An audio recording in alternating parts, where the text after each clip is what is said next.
ശാലോമിൽ കൂടി. അമ്മ കിളിക്കൂട്ടിൽ വർണ്ണ കിളികൾ പാടി അന്തിക്കതിർ പൊന്നണിഞ്ഞ ശാലോമിൽ കൂടി. വാനം വാടികൾ വേനൽ പ്രാവുകൾ നാടിന്റെ അഭിമാനമായവർ സുവിശേഷ വയലാകെ കൊയ്തവർ വിജയത്തിനായുള്ള കണ്ണുനീർ അഭിഷേകമാവുന്ന വേളകൾ മാതൃഹൃദയത്തിൽ നിന്നും വചനം കവിഞ്ഞു പെയ്യും പെനുവേൽ മദേഴ്സ് ബൈബിൾ ക്വിസ്.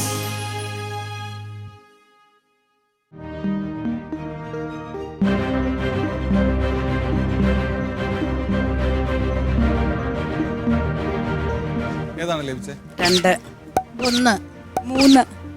ഏതായാലും മത്സരം ഇത് റെഡിയാണ്. നമുക്ക് പ്രോഗ്രാം ആരംഭിക്കാം അല്ലേ? ഓ,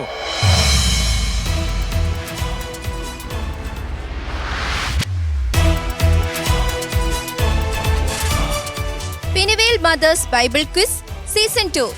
ബൈബിളിനെ അറിയുവാനും ബൈബിളിനെ സ്നേഹിക്കുവാനുമായി പാലക്കാട് രൂപത മാതൃവേദിയും ഷാലോം ടെലിവിഷനും ചേർന്നൊരുക്കുന്ന Penuel mothers Bible quiz season 2ലേക്ക് എല്ലാ പ്രേക്ഷകർക്കും സ്വാഗതം. ലോക സുവിശേഷവൽക്കരണത്തിന് ഊന്നൽ നൽകിക്കൊണ്ട് നമ്മുടെ പെനുവേൽ ജൈത്രയാത്ര അങ്ങനെ തുടരുകയാണ്. ആവേശം ജനിപ്പിക്കുന്ന ചോദ്യങ്ങൾക്ക് ഉത്തരം നൽകാൻ നമ്മുടെ അമ്മമാരിവിടെ റെഡിയാണ്. നമുക്ക് സ്വാഗതം ചെയ്യാം team Olavakkode, team Irumbakachola, team Olippara. ആവേശത്തോടുകൂടി നമ്മുടെ മത്സരാർത്ഥികൾ കാത്തിരിക്കുന്ന ചോദ്യങ്ങളുമായി നമ്മുടെ ക്വിസ് മാസ്റ്റർ ഇവിടെ റെഡിയാണ്. സ്വാഗതം ചെയ്യാം reverend father doctor Arun Kalamattathil.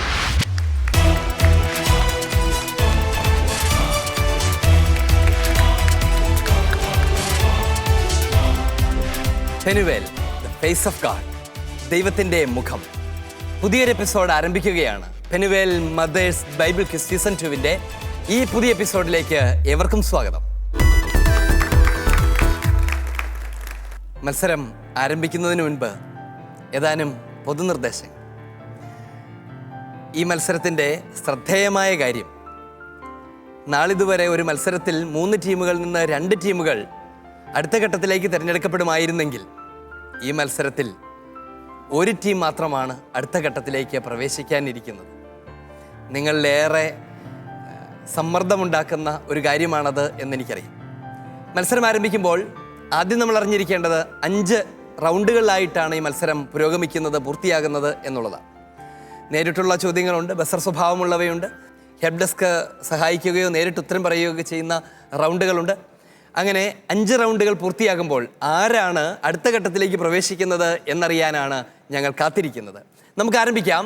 മത്സരത്തിൻ്റെ ആദ്യത്തെ റൗണ്ടിലേക്ക് പ്രവേശിക്കാം.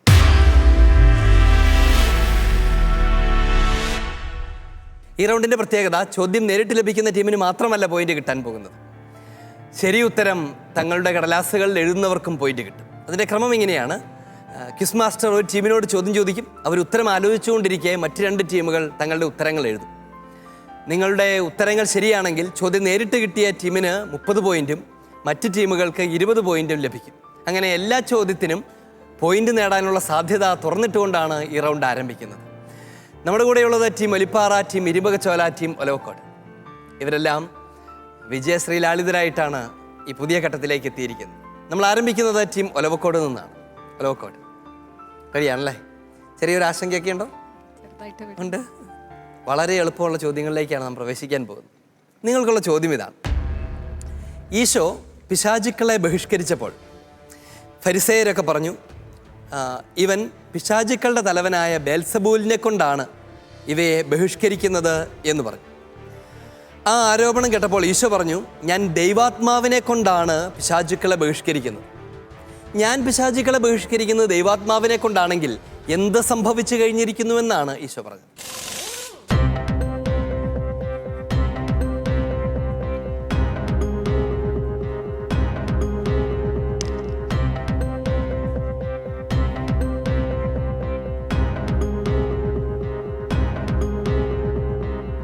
എഴുതി. ടീം ഒലവക്കോട്, എന്താണ് നിങ്ങളുടെ ഉത്തരം? ദൈവരാജ്യം നിങ്ങളിൽ വന്നു കഴിഞ്ഞിരിക്കുന്നു. ദൈവരാജ്യം നിങ്ങളിൽ വന്നു കഴിഞ്ഞു. വന്നു കഴിഞ്ഞു എന്നാണ് നിങ്ങളുടെ ഉത്തരം. ഇരുമ്പകച്ചോല, നിങ്ങളിൽ ദൈവരാജ്യം വന്നു കഴിഞ്ഞു. നിങ്ങളിൽ ദൈവരാജ്യം വന്നു കഴിഞ്ഞു എന്നാണ് നിങ്ങളുടെ ഉത്തരം. ഒലിപ്പാറ, ദൈവരാജ്യം നിങ്ങളിൽ വന്നു കഴിഞ്ഞു. 3 പേരുടെയും ഉത്തരം ശരിയാണ്. ടീം ഒലവക്കോടിന് തുടക്കത്തിൽ തന്നെ ഒരു മേൽക്കൈ ലഭിക്കുകയാണ്. 30 പോയിന്റ് നേടുന്നു. ഇരുമ്പകച്ചോല 20, ടീം ഒലിപ്പാറ 20. അഭിനന്ദനങ്ങൾ. ചോദ്യം ലഭിക്കുന്നതിന് മുൻപ് തന്നെ 20 പോയിന്റ് നമ്മുടെ കയ്യിലുണ്ട്. അടുത്ത ചോദ്യത്തിലേക്ക് പോകാം. ഇരുമ്പകച്ചോല, ജെറുസലേമിൽ നിന്ന് ഫരിസേയരും നിയമജ്ഞരും ഈശോയുടെ അടുത്ത് വന്ന് പറഞ്ഞു, നിന്റെ ശിഷ്യന്മാർ പൂർവികരുടെ പാരമ്പര്യം ലംഘിക്കുന്നു, അഥവാ അതിനെ അവഗണിക്കുന്നു. അവരേത് പാരമ്പര്യം ലംഘിച്ചുവെന്നാണ് ഇവരാരോപിച്ചത്?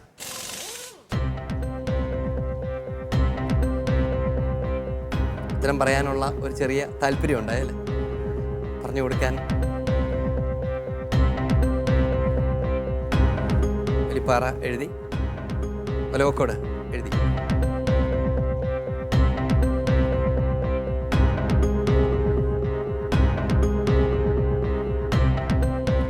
ടീം ഇരുമ്പകച്ചോല, എന്താണ് നിങ്ങളുടെ ഉത്തരം? നിങ്ങളുടെ ശിഷ്യന്മാർ കൈ കഴുകാതെ ഭക്ഷണം കഴിക്കുന്നുണ്ട്. കൈ കഴുകാതെ ഭക്ഷണം കഴിക്കുന്നു ഭയങ്കര മോശമായ പ്രവൃത്തിയാണല്ലേ. കൈയൊക്കെ കഴുകാതെ ഭക്ഷണം കഴിക്കുക എന്ന് പറഞ്ഞു. കൈ കഴുകാതെ ഭക്ഷണം കഴിച്ചാൽ എന്താ കുഴപ്പം? അവരുടെ പാരമ്പര്യത്തിൽ കൈ കഴുകാതെ ഭക്ഷണം കഴിക്കുന്നത് അവർക്ക് നമ്മൾ ഉദ്ദേശിക്കുന്ന കൈ കഴുകാതെ ഭക്ഷണം കഴിക്കലല്ല ഇവിടുത്തെ വിഷയം. ഇതൊരു റിച്വൽ വാഷിംഗ് ആണ്. റിച്വൽ വാഷിംഗ് എന്ന് പറഞ്ഞാൽ കൈ ശുദ്ധമാകുക എന്നുള്ളതാണ് സാധാരണ കൈ കഴുകലിൻ്റെ ലക്ഷ്യം. ഇവിടെ അതല്ല അതിൻ്റെ ലക്ഷ്യം, മറ്റൊരർത്ഥത്തെ പ്രതി ചെയ്യുന്നതാണ്. ഇതിന് സമാനമായ ഒരു ഉദാഹരണം വിശുദ്ധ കുർബാനയിലുണ്ട്. കാർമികൻ കൈകൾ കഴുകിയാണ് മധുബഹായിലേക്ക് പ്രവേശിക്കുന്നത്. അതിൻ്റെ ഉദ്ദേശം കരങ്ങൾ ശുചിയാക്കുക എന്നതിനേക്കാൾ ആ പ്രാർത്ഥനയിൽ തന്നെയുണ്ട്. എങ്ങനെയാണ് ആ പ്രാർത്ഥന? അത് കടങ്ങളും പാപങ്ങളും കഴുകി ശുചിയാക്കി കർത്താവ് അവയെ പാപകടങ്ങളെ തുടച്ചു നീക്കുന്നതിനെക്കുറിച്ചാണ് ആ പ്രാർത്ഥന. അപ്പോൾ അതാണ് അതിൻ്റെ അർത്ഥം. അത് സൂചിപ്പിക്കാൻ വേണ്ടിയാണ് കൈകൾ കഴുകുന്നത്. അങ്ങനെയുള്ളൊരു പ്രവൃത്തിയാണ് ഈ റിച്വൽ വാഷിംഗ് എന്ന് പറയുന്നത്. അങ്ങനെ ഒരു കാര്യമാണ് അവർ ചെയ്യാതിരുന്നത്, അല്ലാതെ അവർക്ക് ശുചിത്വബോധമില്ലായിരുന്നു എന്നല്ല അതിൻ്റെ അർത്ഥം. പക്ഷേ കൈ കഴുകാതെ ഭക്ഷണം കഴിക്കുക എന്നുള്ള ശുചിത്വബോധത്തെക്കാൾ യഹൂദരെ അസ്വസ്ഥരാക്കിയത് ഇവർ ഈ റിച്വൽ, ആ പാരമ്പര്യം ലംഘിച്ചു എന്നുള്ളതായിരുന്നു. ഉത്തരം ശരിയാണ്. ടീം ഒലിപ്പാറയുടെ ഉത്തരം എന്താണ്? കൈ കഴുകാതെ ഭക്ഷണം കഴിക്കുന്നു. അത് തന്നെയാണ് ഉത്തരം. ഒലവക്കോട്, കൈ കഴുകാതെ ഭക്ഷണം കഴിക്കുന്നു. ഉത്തരം ശരിയാണ്. ടീം ഇരുമ്പകച്ചോലയ്ക്ക് 30 പോയിന്റ്, ഒലിപ്പാറയ്ക്ക് 20, ഒലവക്കോടിനും 20.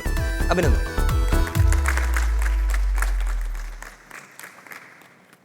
ചോദ്യം ഒലിപ്പാറയ്ക്കുള്ളതാണ്. നിന്റെ ശത്രുവിന് വിശക്കുന്നെങ്കിൽ അവനെ ഭക്ഷിക്കാനും ദാഹിക്കുന്നെങ്കിൽ കുടിക്കാനും കൊടുക്കുക. അതുവഴി നീ അവനോട് എന്തു ചെയ്യുമെന്നാണ് ഈശോ.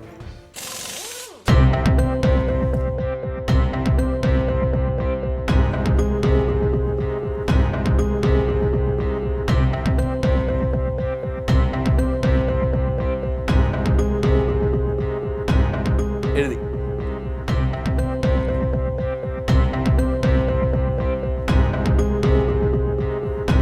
ഒലവക്കോട് എഴുതി കഴിഞ്ഞു.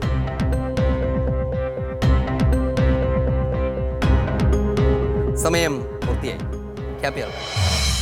ഒലിപ്പാറ, തീക്കനലുകൾ കൂന കൂട്ടും. തീക്കനലുകൾ അവന്റെ ശിരസിൽ തീക്കനലുകൾ കൂന കൂട്ടും. തീക്കനലുകൾ കൂന കൂട്ടും. ഇവിടെ അവന്റെ ശിരസിൽ. ഉത്തരം എന്താണ് ഒലവക്കോട്? അവന്റെ തലയിൽ തീക്കനലുകൾ. തല കുഴപ്പമില്ല, ശിരസും തലയൊക്കെ ഒന്ന് തന്നെയാണ്. ടീം ഇരുമ്പകച്ചോല, അവന്റെ ശിരസിൽ തീക്കനലുകൾ കൂന കൂട്ടും. അവന്റെ ശിരസിൽ തീക്കനലുകൾ കൂന കൂട്ടും. അതെന്താ അങ്ങനെ പറയുന്നത്? അതൊരു പ്രധാനപ്പെട്ട കാര്യമാണ്. ശത്രുവിനോട് സ്നേഹം കാണിച്ചാൽ അവൻ നമ്മളോട് ചെയ്ത അതിക്രമത്തെ മറന്നുകൊണ്ട് അങ്ങോട്ട് സ്നേഹം കൊടുത്താൽ അത് അവനിൽ ശക്തമായ കുറ്റബോധമോ തെറ്റുബോധമോ ഉണ്ടാക്കും. അതവനിൽ ഒരു എരിയുന്ന തീ പോലെ, കനൽ പോലെ അവൻ്റെ ഉള്ളിൽ അവശേഷിക്കും. ഞാൻ ഇത്രയൊക്കെ ചെയ്തിട്ടും ആൾ എന്നോട് ഇങ്ങനെ ചെയ്തല്ലോ എന്ന് വലിയൊരു പശ്ചാത്താപത്തിൻ്റെ അഗ്നിയിലേക്ക് ആളെ പ്രവേശിപ്പിക്കുമെന്നാണ് ഈശോ പറയുന്നത്. അതേസമയം നമ്മൾ തിരിച്ച് പ്രതികാരത്തിന് പോയാലതുണ്ടാവുകയില്ല. ടീം ഒലിപ്പാറ, നിങ്ങളുടെ ഉത്തരം ശരിയാണ്. നിങ്ങൾക്ക് ലഭിക്കുന്നു 30 പോയിന്റുകൾ. ഒലവക്കോടിന് 20, ഇരുമ്പകച്ചോലയ്ക്കും 20. അഭിനന്ദനം. റൗണ്ട് ഇവിടെ പൂർണ്ണമാകുമ്പോൾ നമുക്കറിയാം ഏകദേശം മുഴുവൻ പോയിന്റോടുകൂടിയാണ് ഇവർ നിൽക്കുന്നതെന്ന് തോന്നുന്നു. നമുക്ക് അന്വേഷിക്കാം. റോസ്ലിൻ, ഹിമ. സ്റ്റോർ ഹൗസ് റൗണ്ട് ഇവിടെ അവസാനിക്കുമ്പോൾ 3 ടീമുകളും 70 പോയിന്റുകൾ വീതം സ്റ്റോർ ചെയ്തിരിക്കുകയാണ്.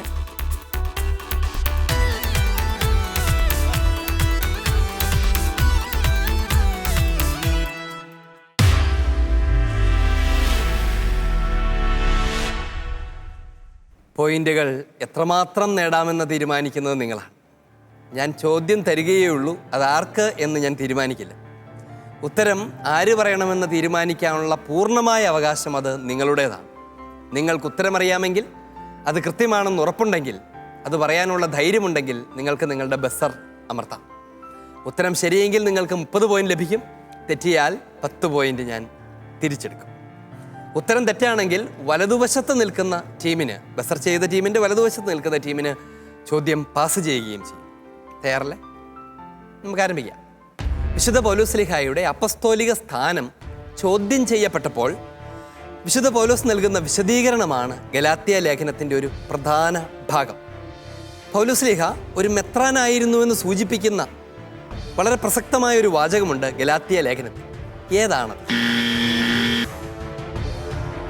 ടീം ഒലവക്കോടാണ് ബസർ ചെയ്തിരിക്കുന്നത്. നിങ്ങൾക്കതിനെക്കുറിച്ചൊരു ധാരണയുണ്ടെന്നാണ് എനിക്ക് തോന്നുന്നത്, അല്ലേ?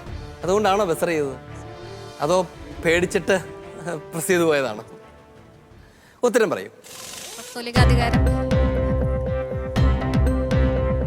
അവരുടെ ദൈവം അവർക്ക് നൽകിയ കൃപ അനുസരിച്ച്, കൃപ അവർക്ക് നൽകിയത് അറിഞ്ഞ് കേപ്പായും യാക്കോബും യോഹന്നാനും അവരുടെ കൂട്ടായ്മയുടെ വലതുകരം പൗലോസ്ലീഹായ്ക്ക് ലോക്കോഡ് ശരിയാണോ? എന്താ സംശയിക്കുന്നത്? ശരിയാണത് ടീം ലോക്കോഡ്. അത് വളരെ പ്രസക്തമായ ഒരു സൂചനയാണ്. അതായത് പൗലോസ്ലീഹായുടെ അപ്പസ്തോലിക സ്ഥാനം അതൊരു വലിയ ചോദ്യം ചെയ്യപ്പെട്ടു. പൗലോസ്ലീഹയ്ക്ക് എങ്ങനെയാണ് അപ്പസ്തോലനാണെന്ന് പറയാൻ പറ്റുന്നത്? അപ്പോൾ പൗലോസ്ലീഹ അതിനെക്കുറിച്ചൊക്കെ പറയുകയാണ്. 12 അപ്പസ്തോലന്മാരല്ലേ ഉള്ളൂ. പൗലോസ്ലീഹ എങ്ങനെ അപ്പസ്തോലനാകും? 13ാമത്തെ അപ്പസ്തോലൻ. ഇതിൻ്റെ കാരണം എന്താണെന്ന് അറിയാമോ? വിശുദ്ധ പൗലോസ്ലീഹ അപ്പസ്തോല ഗണത്തിലാകുന്നത് ഒരു മെത്രാനായിക്കൊണ്ടാണ്. മെത്രാന്മാർ അപ്പസ്തോലന്മാരുടെ പിൻഗാമികളാണ്. ഒരർത്ഥത്തിൽ അവർ അപ്പസ്തോല ഗണത്തിൻ്റെ ഭാഗമാണ്. ആ സംഘത്തിൻ്റെ ഭാഗമാണവർ. പൗലോസ്ലീഹായ്ക്ക് മെത്രാൻ പട്ടം കൊടുത്തിട്ടുള്ളത് കൊണ്ടാണ് പൗലോസ്ലീഹ പറയുന്നത് ഞാനും ഒരു അപ്പസ്തോലനാണ് എന്ന് അഭിമാനത്തോടെ പറയുന്നത്. അതിനെക്കുറിച്ചുള്ള വ്യക്തതയുള്ളൊരു സൂചനയാണ് ഗലാത്യ ലേഖനത്തിൻ്റെ 2-ാമത്തെ അധ്യായം 9-ാം തിരുവചനത്തിലാണത്. എങ്ങനെയാണത്? അവർ തങ്ങളുടെ ദൈവത്തിൻ്റെ കൃപ ഞങ്ങൾക്ക് ലഭിച്ചിരിക്കുന്നു എന്ന് കണ്ട് ആരൊക്കെ? പ്രധാനികളായ പത്രോസും യാക്കോബും യോഹന്നാനും തങ്ങളുടെ കൂട്ടായ്മയുടെ വലങ്കരം ഞങ്ങൾക്ക് നീട്ടിത്തന്നു. കൂട്ടായ്മയുടെ വലതുകരം ഏതാണ്? ആ കൂട്ടായ്മ അപ്പസ്തോല സംഘാത്മകതയാണ്. അപ്പസ്തോലന്മാരുടെ കൂട്ടായ്മയാണത്. ആ കൂട്ടായ്മയുടെ വലതുകരം നീട്ടിത്തന്നു. അപ്പോൾ അങ്ങനെയാണെങ്കിൽ പൗലോസ്ലീഹായ്ക്ക് കിട്ടിയത് ഒരു വൈദിക പട്ടമല്ല എന്ന് എങ്ങനെയാ പറയാൻ പറ്റുക? 3 പേര് മെത്രാനാകണമെങ്കിൽ 3 പേരുടെ ഉത്തരം ശരിയാണ് ടീം ഒലവക്കോഡ്. 3 പേര് കൂടിയാണ് മെത്രാൻ പട്ടം കൊടുക്കുന്നത്. അവരുടെ സംഘത്തിലേക്കാണ് അവർ പ്രവേശിപ്പിക്കുന്നത്. അവരുടെ സംഘാത്മകതയുടെ പ്രതീകമാണ്, അവരുടെ കൂട്ടായ്മയുടെ കമ്മ്യൂണിൻ്റെ പ്രതീകമാണ് 3 പേർ ചേർന്ന് പട്ടം കൊടുക്കുന്നു എന്ന് പറയുന്നത്. വൈദികനായിട്ടാണെങ്കിൽ ഒരാൾ പട്ടം കൊടുത്താൽ മതി. ഒരു മെത്രാനാണ് പട്ടം കൊടുക്കുന്നത്. കാരണം മെത്രാൻ പട്ടം കൊടുക്കുമ്പോൾ തൻ്റെ ശുശ്രൂഷയിലേക്കാണ് ഒരു വൈദികനെ പ്രവേശിപ്പിക്കുന്നത്. എന്നാൽ ഒരു മെത്രാന് പട്ടം കൊടുക്കുമ്പോൾ അപ്പസ്തോലന്മാരുടെ കൂട്ടായ്മയിലേക്കാണ് പ്രവേശിപ്പിക്കുന്നത്. അവിടെ 3 പേര് കൂടിയിട്ടാണ് കൊടുക്കുന്നത്. അതുകൊണ്ടാണ് ടീം ഒലവക്കോടിന് അഭിനന്ദനങ്ങളും 30 പോയിന്റും. 2-ാമത്തെ ചോദ്യം. നിന്റെ സഹോദരൻ്റെ തെറ്റ് തിരുത്താനുള്ള കടമ, ഉത്തരവാദിത്വം നിനക്കുണ്ട്. അത് ചെയ്യേണ്ട ക്രമം ഇങ്ങനെയാണ്. ആദ്യം നീ ചെന്ന് സ്വകാര്യത്തിൽ ആ കുറ്റം എന്താണ്, തെറ്റെന്താണെന്ന് അവനോട് പറയണം. അവനത് അംഗീകരിച്ചാൽ നീ അവനെ നേടി. ഇല്ലെങ്കിൽ എന്ത് ചെയ്യണം? 2-3 സാക്ഷികളെ കൂട്ടിക്കൊണ്ടു ചെന്ന് അവനോട് ഇക്കാര്യം പറയണം. എന്നിട്ടും അവനത് അംഗീകരിക്കുന്നില്ലെങ്കിൽ എന്തു ചെയ്യണമെന്നാണ് അലിപ്പാറയാണ് പ്രസ് ചെയ്തിരിക്കുന്നത്, അല്ലേ? ടീം അലിപ്പാറ, ഉത്തരം അറിയാവോ? അറിയാം. എളുപ്പമുള്ളൊരു ചോദ്യമായിരുന്നു, അല്ലേ? ഉത്തരം പറ. സഭയോട് പറയുക. സഭയോട് പറയണം എന്നതാണ് അതിൻ്റെ ഉത്തരം. തിരുസഭയോട് പറയുക. എന്താണ് അതിൻ്റെ അർത്ഥം? ആണ് കൂട്ടായ്മയിൽ നിലനിർത്തുന്നത്. അപ്പൊ ആ വ്യക്തിനെ കൂട്ടായ്മയെ ചേർത്ത് നിർത്തേണ്ടത് ചേർത്തൊക്കെ സഭയാണ്. തിരുസഭയ്ക്ക് വിധി പറയാനുള്ള അധികാരം കൂടിയുണ്ട്. അതുകൊണ്ടാണ് നമുക്ക് ഒരു നിയമസംഹിത പോലും ഉണ്ടായിരിക്കുന്നത്, അല്ലേ? കാനൻ ലോ എന്ന് നമ്മൾ കേട്ടിട്ടുണ്ട്, അല്ലേ? കാനൻ നിയമം, ഒരു നിയമസംഹിത ഉണ്ടായിരിക്കുന്നു. രൂപതകൾക്ക് ട്രൈബ്യൂണലുണ്ട്, രൂപതാ കോടതികൾ എന്ന് വിളിക്കുന്ന രൂപതാ ട്രൈബ്യൂണലുണ്ട്. സഭയ്ക്കാകമാനം ഒരു അപ്പലേറ്റ് ട്രൈബ്യൂണൽ, സഭയ്ക്കാകമാനം ഒരു വത്തിക്കാനിൽ സ്ഥിതി ചെയ്യുന്ന സഭയുടെ പരമോന്നത കോടതിയുണ്ട്. അങ്ങനെ ഒരു നിയമ സംവിധാനവും വിചാരണയൊക്കെ ചെയ്യാനുള്ള സാധ്യതയും ഒക്കെ തിരുസഭയിൽ തന്നെ നൽകപ്പെട്ടിരിക്കുന്നതിൻ്റെ കാരണം ഈശോയുടെ വാക്കുകളാണ്. നമ്മൾ പിന്നീട് കണ്ടുപിടിച്ച ഒരു ഭരണ സംവിധാനമല്ല അത്. കർത്താവ് തന്നെ പറയുകയാണ്, തിരുസഭയോട് പറയുക, തിരുസഭ അന്വേഷിച്ച് ന്യായവിധി നടത്തും. ഉത്തരം ശരിയാണ് ടീം ഒലിപ്പാറ. നിങ്ങൾക്ക് ലഭിക്കുന്നു 30 പോയിന്റുകൾ. അഭിനന്ദനങ്ങൾ. കൂട്ടത്തിലൊരു കാര്യം ചോദിക്കട്ടെ, സഭയെ കൂടി അനുസരിക്കുന്നില്ല എന്ത് ചെയ്യണമെന്ന് ഈശോ പറഞ്ഞത്? അവൻ നിനക്ക് ചുങ്കക്കാരനോ വിജാതീയനോ ആയിരിക്കട്ടെ. അവൻ നിനക്ക് വിജാതീയനെ പോലെയും ചുങ്കക്കാരനെ പോലെയും ആയിരിക്കട്ടെ എന്ന് പറഞ്ഞാൽ എന്താണ്? വിജാതീയരല്ല, സഭയിൽ ചേരാതെ നിൽക്കുന്ന ക്രിസ്തുവിനെ അറിയാത്ത വ്യക്തി. അപ്പൊ അതുപോലെ അവനെ ക്ഷമിക്കാൻ കഴിയുന്നില്ലെങ്കിൽ അവര് പുറത്തു പോകട്ടെ, അവരെ കൂട്ടത്തിൽ കൂട്ടണ്ട എന്നാണ് അതിന്റെ അർത്ഥം അല്ലേ? അങ്ങനെയാണ് അതിന്റെ അർത്ഥം. അവർ സഭയ്ക്ക് പുറത്തായിരിക്കട്ടെ, കൂട്ടായ്മയ്ക്ക് പുറത്തായിരിക്കട്ടെ, വിജാതീയരെ കണക്കാക്കുന്ന പോലെ കാണട്ടെ എന്നാണ് അതിന്റെ അർത്ഥം. പക്ഷെ ഇതിനകത്ത് രസകരമായ ഒരു കാര്യമുണ്ട്. എന്താണെന്നറിയോ? ഈ നിനക്കവര് വിജാതീയരെയും ചുങ്കക്കാരെയും പോലെ ആയിരിക്കട്ടെ എന്ന് പറഞ്ഞ ആ ഈശോയ്ക്ക് ഈ വിജാതീയരും ചുങ്കക്കാരും ഒക്കെ എങ്ങനെയായിരുന്നു? അവര് ഈശോയ്ക്ക് പ്രിയപ്പെട്ടവർ. ഈശോ അവരെ സ്നേഹിച്ചിരുന്നു. അവരുടെ തെറ്റുകളെയും അവരുടെ അവസ്ഥയിലും തുടരാൻ ഈശോ ആവശ്യപ്പെട്ടില്ല. അവർ തിരിച്ചു വരണമെന്ന് ആഗ്രഹിച്ചിരുന്നു. വിജാതീയർ ഈശോയോട് ചേരണമെന്ന് ആഗ്രഹിച്ചു. ചുങ്കക്കാർ അതെല്ലാം ഉപേക്ഷിച്ച് ഈശോയുടെ പിന്നാലെ പോയിട്ടുണ്ട്. പക്ഷേ ഈശോ അവരെ സ്നേഹിച്ചിട്ടുണ്ട്. അവരെ സ്നേഹിക്കണമെന്ന് ഒരു ധ്വനി അതിൻ്റെ ഉള്ളിലുണ്ട് താനും. നമുക്ക് പോകാം അടുത്ത ചോദ്യത്തിലേക്ക്. ചോദ്യം ഇതാണ്. ഈശോ മറുപടി പറഞ്ഞു, സൃഷ്ടാവ് ആദ്യം മുതലേ അവരെ സ്ത്രീയും പുരുഷനുമായി സൃഷ്ടിച്ചുവെന്നും ഇക്കാരണത്താൽ പുരുഷൻ പിതാവിനെയും മാതാവിനെയും വിട്ട് ഭാര്യയോട് ചേർന്നിരിക്കും, അവർ ഇരുവരും ഏക ശരീരമായി തീരുമെന്ന് അവിടുന്ന് അരുൾ ചെയ്തിട്ടുണ്ടെന്ന് നിങ്ങൾ വായിച്ചിട്ടില്ലേ? ഫരിസയരുടെ ചോദ്യം എന്തായിരുന്നു? തിമലിപ്പാറ, നിങ്ങളാണ് വളരെ പ്രോംപ്റ്റായിട്ട് ബസർ ചെയ്തത്. ഉത്തരം അറിയാമോ? ആലോചിച്ച് പറഞ്ഞു. ഹെഡ് ഡെസ്ക് വേണം. നിർഭാഗ്യവശാൽ ബസർ റൗണ്ടിന് ഹെൽപ്പ് ഡെസ്കിന് സാധ്യതയില്ല. ഉത്തരം അറിയാമോ? ഇല്ല. ഉത്തരം അറിയില്ല. ചോദ്യം പാസ് ചെയ്യപ്പെടുകയാണ്. ടീം ഒലവക്കോട്.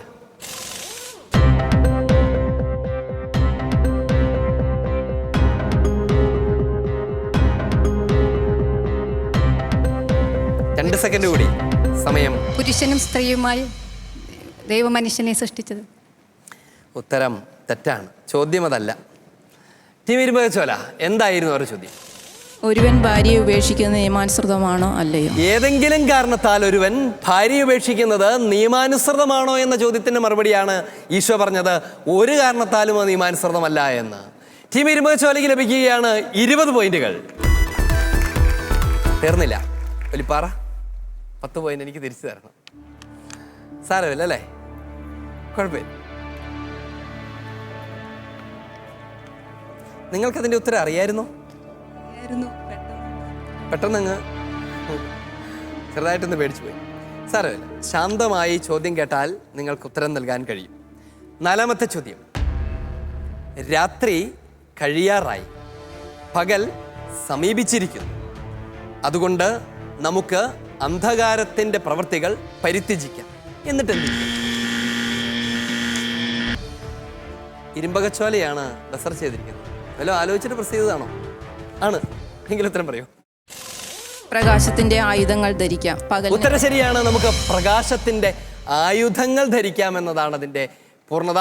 ടീം ഇരുമ്പകച്ചോലയ്ക്ക് ലഭിക്കുന്നു 30 പോയിന്റുകൾ.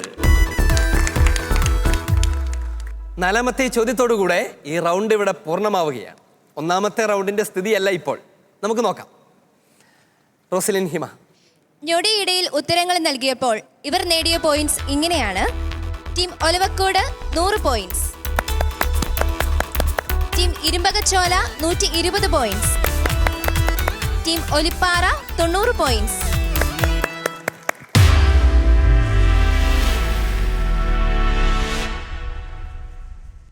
ചിത്രം കാണുക, തിരിച്ചറിയുക, പോയിന്റ് നേടുക. അത്രയും നിങ്ങൾ ചെയ്യേണ്ടു. അത് നിങ്ങൾക്ക് കഴിഞ്ഞാൽ ലഭിക്കാനിരിക്കുന്നത് 30 പോയിന്റുകളാണ്.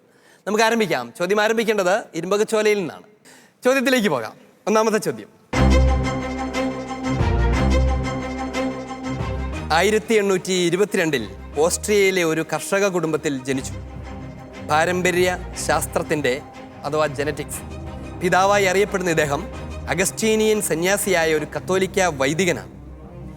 28,000 സസ്യങ്ങളിൽ ഇദ്ദേഹം നടത്തിയ പഠനങ്ങളുടെ വെളിച്ചത്തിലാണ് ജീവജാലങ്ങളുടെ പാരമ്പര്യ സ്വഭാവങ്ങൾ പ്രവചിക്കാനാവുമെന്ന് ഇദ്ദേഹം തെളിയിച്ചത്.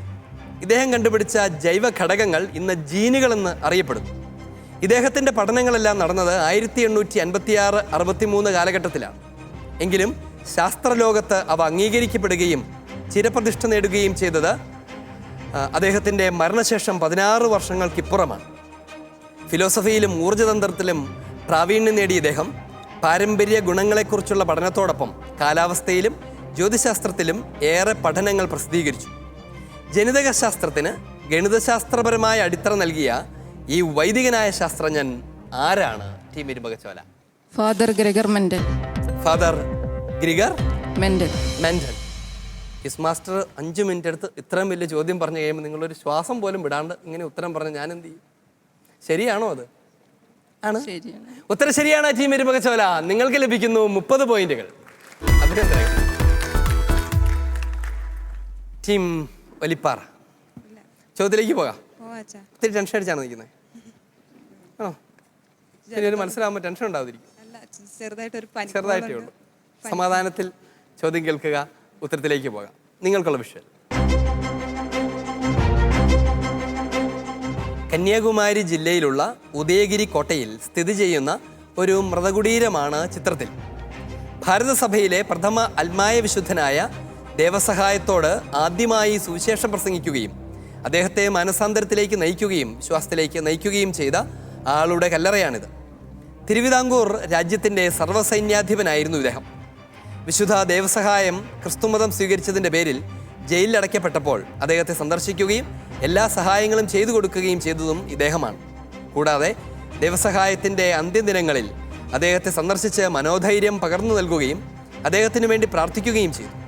ശത്രുരാജ്യത്തിൻ്റെ തലവനായി എത്തി പിന്നീട് തിരുവിതാംകൂർ സൈന്യത്തിൻ്റെ സർവ്വസൈന്യാധിപനായി തീർന്ന തിരുവിതാംകൂറിൻ്റെ ക്രൈസ്തവ വിശ്വാസത്തിൻ്റെ വിത്തുപാകിയ ഒരു വിശുദ്ധനെ ഭാരതസഭയ്ക്ക് നൽകുന്നതിൽ നിർണായക പങ്ക് വഹിച്ച ഒരു വ്യക്തിയാണ് ഇവിടെ ഉറങ്ങുന്നത്.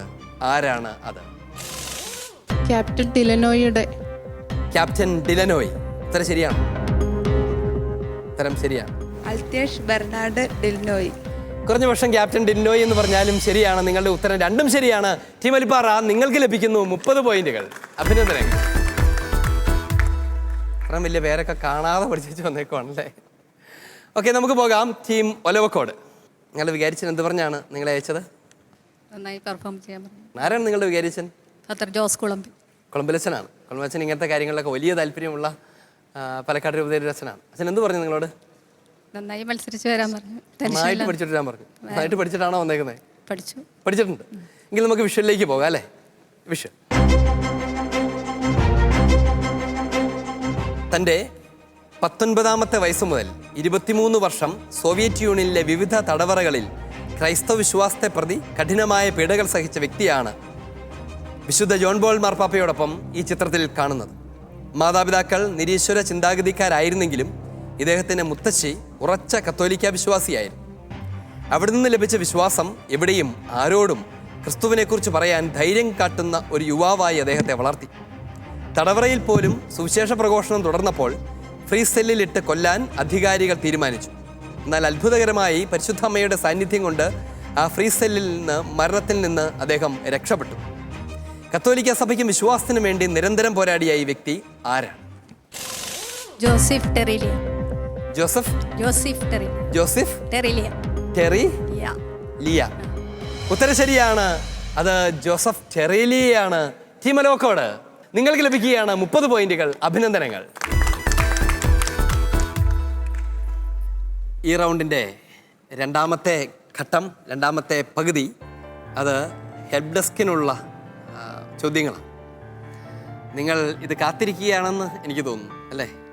ചിത്രമൊക്കെ കണ്ട് ഉത്തരവൊക്കെ പറഞ്ഞ് നമ്മൾ പിന്നീട് ഇടവകയിലേക്കൊക്കെ തിരിച്ചു ചെന്ന് ഈ അമ്മമാർ നന്നായിട്ട് പങ്കെടുത്തു എന്നൊക്കെ കേൾക്കുമ്പോൾ സന്തോഷമൊക്കെയുണ്ട്. നമുക്ക് ആരംഭിക്കാം. ചോദ്യം ആദ്യത്തേത് ടീം ഒലിപ്പാറയ്ക്കാണ്. ചോദിക്കാം. വിഷയം എന്താണ് ഈ ചിത്രത്തിൽ കാണുന്നത്?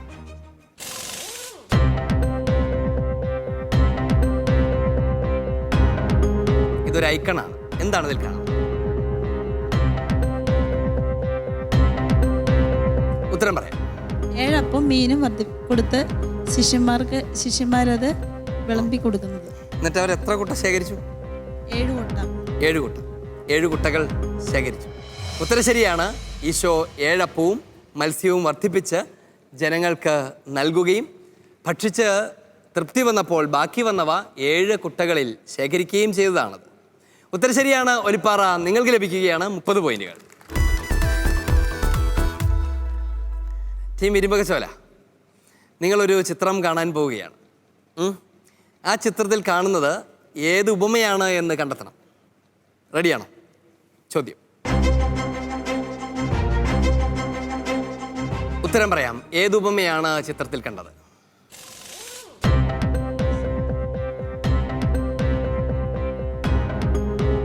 അനേകർക്ക് രോഗശാന്തി കൊടുക്കുന്നത്. അനേകർക്ക് രോഗശാന്തി കൊടുക്കുന്ന ചിത്രമാണ് നിങ്ങൾ കണ്ടത്. അതാണ് നിങ്ങൾക്ക് കാണാൻ കഴിഞ്ഞത്. ഇത്ര സുവ്യക്തമായ ഒരു ചിത്രമായിരുന്നു അത്. എന്തായിരുന്നു സത്യത്തിൽ ആ ചിത്രം? നിർദ്ദയനായ ഭൃത്യൻ്റെ ഉപമയാണ്. ഒരു ചിത്രകഥ പോലെ വിശദീകരിക്കപ്പെട്ടിരിക്കുന്ന ഒരു ചിത്രം 5 പേര് കൂടി സൂക്ഷിച്ചു നോക്കിയിട്ട് നിങ്ങൾക്ക് എന്താണ് അങ്ങനെ തോന്നാത്തത്? സാരമില്ല, പോയിന്റ് നഷ്ടപ്പെടുകയാണ്. നമുക്ക് പോകാം അടുത്ത ചോദ്യത്തിലേക്ക്. ടീം ഒലവക്കോട് ചോദിക്കട്ടെ. ചോദ്യം. ഉക്രൈനിലെ ഭീകര കാഴ്ചകളെക്കുറിച്ച് മാർപ്പാപ്പയ്ക്ക് കത്തെഴുതിയ സൈനിക കമാൻഡറാണ് ചിത്രത്തിൽ. റഷ്യൻ അധിനിവേശത്തിൽ യാതന അനുഭവിക്കുന്ന ജനങ്ങൾക്കു വേണ്ടി സഹായം അഭ്യർത്ഥിച്ചുകൊണ്ടാണ് ഇദ്ദേഹം മാർപ്പാപ്പയ്ക്ക് കത്തെഴുതിയത്. ഞാൻ ദൈവത്തിൽ വിശ്വസിക്കുന്നു, വെളിച്ചം തീർച്ചയായും അന്ധകാരത്തെ മറികടക്കുമെന്ന വാക്കുകളോടെയാണ് ഇദ്ദേഹത്തിൻ്റെ കത്ത് അവസാനിക്കുന്നത്. ആരാണ് ഈ സൈനിക കമാൻഡർ?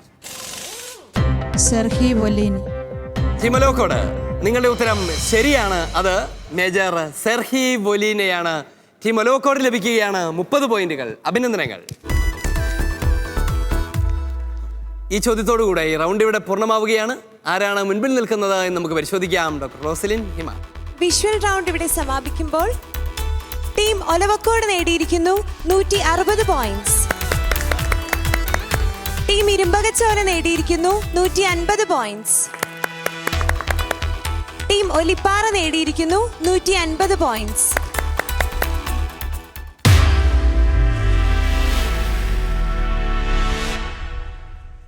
ഈ റൗണ്ട് നിധി കണ്ടെത്തുന്ന റൗണ്ടാണ്. ട്രഷർ ഹണ്ടാണ്. വചനം തന്നെ നിധിയാണ്. അതിലെ ഓരോ വാക്കും മനുഷ്യവംശത്തിന് നിധി തന്നെയാണ്. ഞാനൊരു വാക്ക് വിശുദ്ധ ഗ്രന്ഥത്തിൽ നിന്ന് പറഞ്ഞാൽ അത് നിങ്ങൾക്ക് എവിടെയാണ് കിടക്കുന്നതെന്ന് കണ്ടെത്താൻ പറ്റുമോ, കണ്ടെത്തി വായിക്കാൻ പറ്റുമോ എന്നാണ് ക്വിസ് മാസ്റ്റർ അന്വേഷിക്കാൻ പോകുന്നത്. നിങ്ങൾക്ക് 30 സെക്കൻഡ് കൊണ്ട് ആ വചനഭാഗം കണ്ടെത്തി അതിന് തൊട്ടു മുൻപുള്ള വചനഭാഗം ഉൾപ്പെടെ വായിക്കാൻ കഴിഞ്ഞാൽ നിങ്ങൾക്ക് 30 പോയിന്റ് ലഭിക്കും. ഇനി അത് 20 സെക്കൻഡ് കൊണ്ട് ചെയ്യാൻ കഴിഞ്ഞാൽ നിങ്ങൾക്ക് 10 പോയിന്റ് കൂടി ഞാൻ സമ്മാനവും തരും. നമുക്ക് ആരംഭിക്കാം. ഒന്നിൽ കൂടുതൽ പേരുണ്ടെങ്കിലേ മധ്യവർത്തി വേണ്ടു, എന്നാൽ ദൈവം ഏകനാണ്.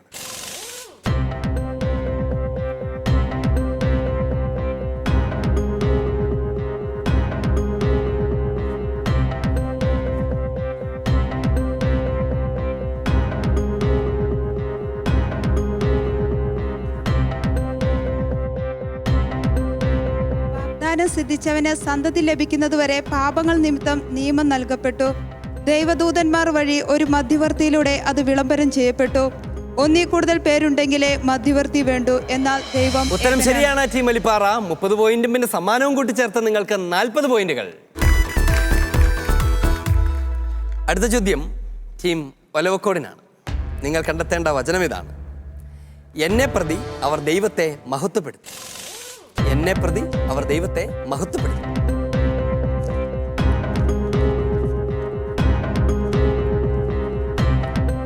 ഒരിക്കൽ നമ്മെ പീഡിപ്പിച്ചിരുന്നവർ താൻ ഉന്മൂലനം ചെയ്യാൻ ശ്രമിച്ച വിശ്വാസം ഇപ്പോൾ പ്രസംഗിക്കുന്നു എന്ന് മാത്രം അവർ കേട്ടിരുന്നു. എന്നെ പ്രതി അവർ ദൈവത്തെ മഹത്വപ്പെടുത്തി. ഇത്ര ചെറിയൊരു വാചകം പ്രത്യേകിച്ച് അതിൻ്റെ സാഹചര്യത്തോടൊന്നും പെട്ടെന്ന് ബന്ധം തോന്നാത്തൊരു വാചകം. എങ്ങനെയാണ് നിങ്ങൾക്കത് പെട്ടെന്ന് കണ്ടുപിടിക്കാൻ പറ്റിയത്? ഞങ്ങൾ ഈ മഹത്വപ്പെടുത്തി ഇസ്രായേൽ ദൈവത്തെ മഹത്വപ്പെടുത്തി ഇങ്ങനെ ഒരുപോലത്തെ വാചനങ്ങൾ വരുന്നത് ഞങ്ങൾ ശ്രദ്ധിച്ചു വെച്ചിട്ടുണ്ടായിരുന്നു. അത്രയ്ക്ക് കാര്യമായിട്ടാണ് നിങ്ങൾ ശ്രദ്ധിച്ചു വെച്ചത്. നിങ്ങൾ 30 പോയിന്റ് മാത്രമല്ല 10 പോയിന്റ് സമ്മാനവും ചേർത്ത് 40 പോയിന്റിന് അർഹമാവുകയാണ്. ടീം ഇരുമ്പകച്ചോല, നിങ്ങൾക്കുള്ള ചോദ്യം ഇതാണ്. അവർ മാനുഷിക നിയമങ്ങൾ പ്രമാണങ്ങളായി പഠിപ്പിച്ചുകൊണ്ട് വ്യർത്ഥമായി എന്നെ ആരാധിക്കുന്നു. അവർ മാനുഷിക നിയമങ്ങൾ പ്രമാണങ്ങളായി പഠിപ്പിച്ചുകൊണ്ട് വ്യർത്ഥമായി എന്നെ ആരാധിക്കുന്നു.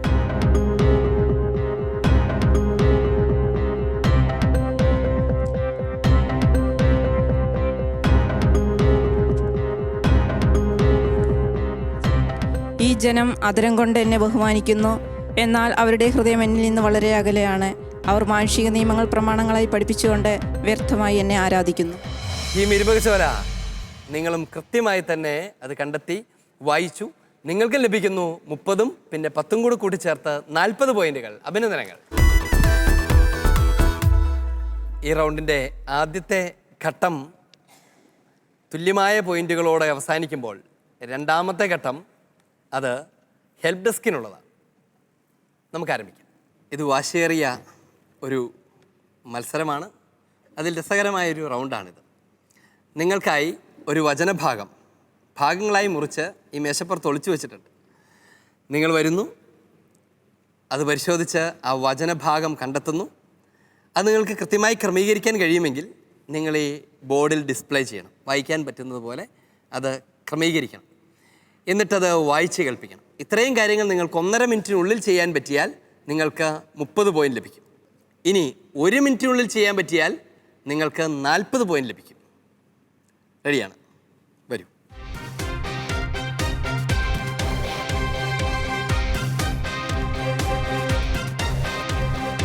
തുടങ്ങാം. 1, 2, 3 സ്റ്റാർട്ട്.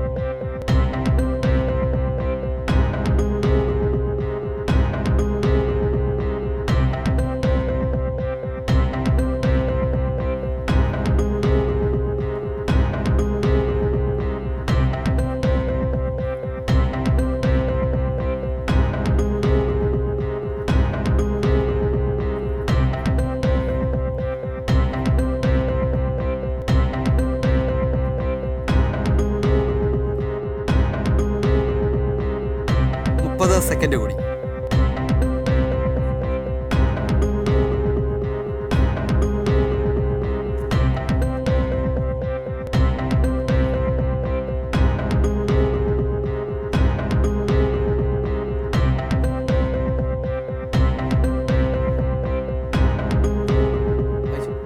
നമ്മുടെ പിതാവായ ദൈവത്തിന്റെ അഭീഷ്ടമനുസരിച്ച് അവൻ നമ്മുടെ പാപങ്ങൾക്ക് വേണ്ടി തന്നെ ബലിയർപ്പിച്ചു.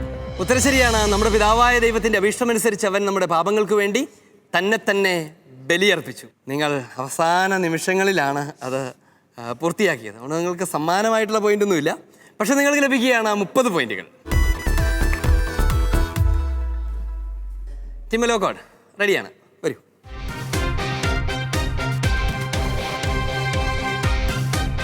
ആരംഭിക്കാൻ പോവുകയാണ്. 1, 2, 3 സ്റ്റാർട്ട്.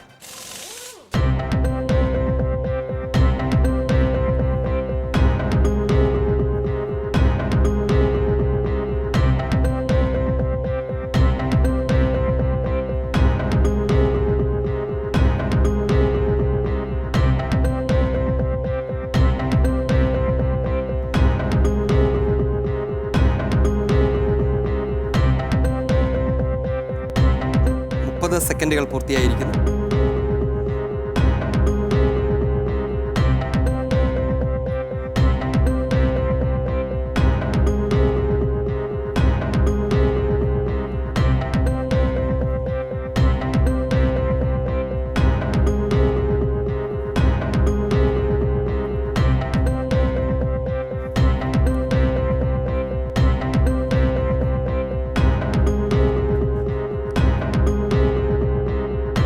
1 മിനിറ്റ് പൂർത്തിയായിരിക്കുന്നു. നിങ്ങൾ സ്വീകരിച്ച സുവിശേഷമല്ലാതെ മറ്റൊന്ന് ആരെങ്കിലും നിങ്ങളോട് പ്രസംഗിച്ചാൽ അവൻ ശപിക്കപ്പെട്ടവനാകട്ടെ. നിങ്ങൾ സ്വീകരിച്ച സുവിശേഷമല്ലാതെ മറ്റൊന്ന് ആരെങ്കിലും നിങ്ങളോട് പ്രസംഗിച്ചാൽ അവൻ ശപിക്കപ്പെട്ടവനാകട്ടെ. ഉത്തരം ശരിയാണ്. നിങ്ങൾക്ക് ലഭിക്കുകയാണ് 30 പോയിന്റുകൾ. ടീം ഒലവക്കോട്. ടീം ഒലിപ്പാറ, നിങ്ങളുടെ അവസരമാണ്. വരൂ.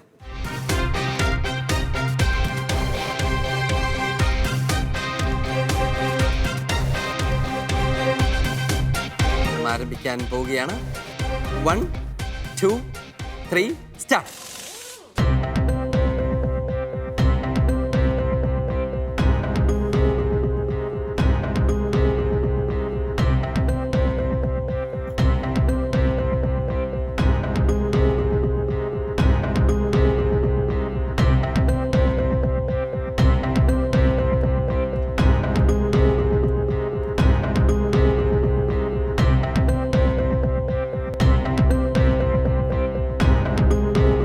സെക്കൻഡുകൾ പൂർത്തിയായിരിക്കും.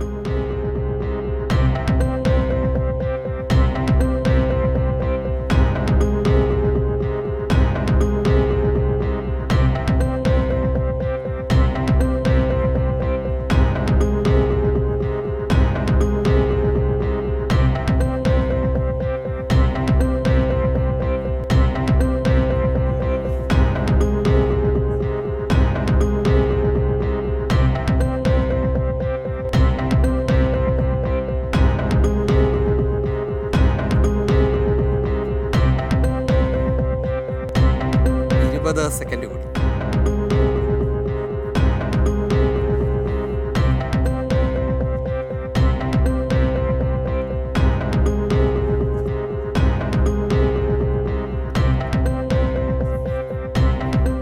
സെക്കൻഡ് കൂടി. നിയമാനുഷ്ഠാനം വഴിയല്ല, ക്രിസ്തുവിലുള്ള വിശ്വാസം വഴി നീതീകരിക്കപ്പെടേണ്ടതിനാണ് യേശു ക്രിസ്തുവിൽ നാം തന്നെയും വിശ്വസിച്ചത്. ചെറിയൊരു മാറ്റമാണ്, എന്നാലും കുഴപ്പമില്ല. നിയമാനുഷ്ഠാനം വഴിയല്ല, ക്രിസ്തുവിലുള്ള വിശ്വാസം വഴി നീതീകരിക്കപ്പെടേണ്ടതിനാണ് നാം തന്നെയും യേശു ക്രിസ്തുവിൽ വിശ്വസിച്ചത്. ആശയം വ്യക്തമാണ്. ട്രാൻസ്ലേഷൻ്റെ ചെറിയൊരു വ്യത്യാസത്തിൻ്റെ കാര്യമേ ഉള്ളൂ. നിങ്ങൾക്ക് ലഭിക്കുകയാണ് 30 പോയിന്റുകൾ. ടീം ഒലിപ്പാറ.